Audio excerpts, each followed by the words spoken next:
And this is one of the major questions of our lives: how we keep boundaries, what permission we have to cross boundaries, and how we do so.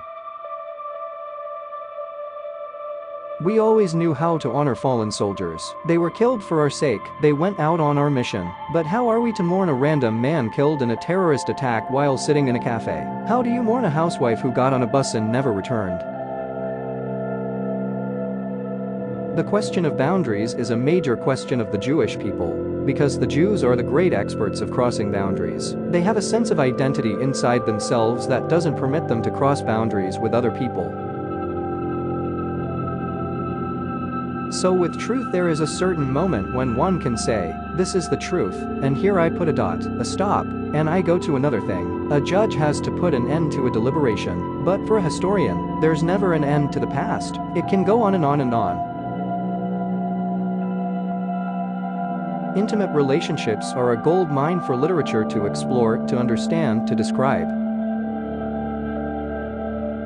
The weapon of suicide bombing is so desperate that you aren't even left with the possibility of taking revenge or punishing anyone. The terrorist is killed along with his victims, his blood mixing with theirs. I am a serious reader, and I read slowly.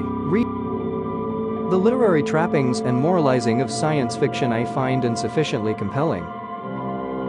I only published my first novel at the age of 40. Till then, I wrote short stories. It's not what the rabbis say that defines Jewishness, but what we Israelis do every day, our actions and our values. I was proud my father spoke Arabic fluently.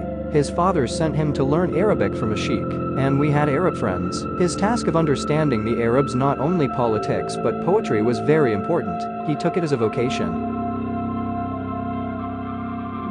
I come from two parts of the Oriental community, Jerusalemite and North African Jews. I admit I think it is immoral for Jews to live in the diaspora. We have to rethink the two-state solution.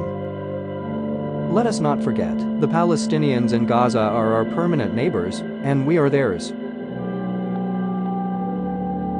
In a time of crisis, there is rational tendency to turn to the writer.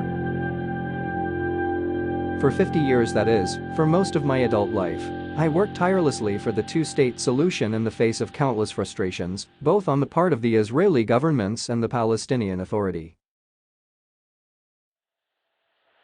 I think about the Arabs not as enemies, but as cousins. Even when we are in a fierce conflict with them, they are more of a kind of family with all the problems of a family. We have to live with them. Israel is too attached to America, too influenced by America. It should be connected to Europe. America is based on mythology, the free man, the individual, the open frontier. Europe is more conscious of history. Take Britain and Shakespeare. You shape your identity through history.